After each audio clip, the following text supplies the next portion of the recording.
ঈদুজ্জোহা উপলক্ষে আজ আরামবাগ থানায় আইসি সাহেব আরামবাগ ব্লকের সমস্ত ইমাম সাহেব এবং ধর্মপ্রাণ মানুষ সঙ্গে প্রত্যেকটা গ্রামের সম্মানীয় জ্ঞানীগুণী ব্যক্তিবর্গদের নিয়ে একটা আলোচনা সভা অনুষ্ঠিত করলেন, যেখানে তিনি বললেন প্রতিবারের ন্যায় এইবারেও ঈদুজ্জোহা সুখ শান্তি বয়ে নিয়ে আসুক।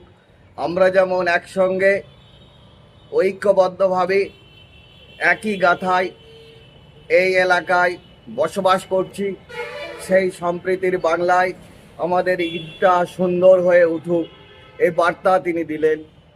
সাথে তিনি ফায়ার ব্রিগেড, বিদ্যুৎ সরবরাহ দপ্তর এবং আরও প্রয়োজনীয় যে সমস্ত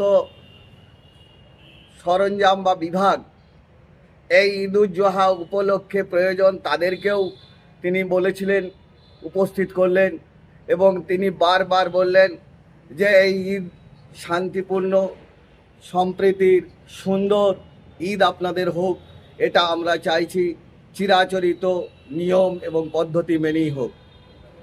আমি শেখ মিরাজুল হক, আরামবাগ মহকুমা জমিয়তে উলামা হিন্দের সম্পাদক।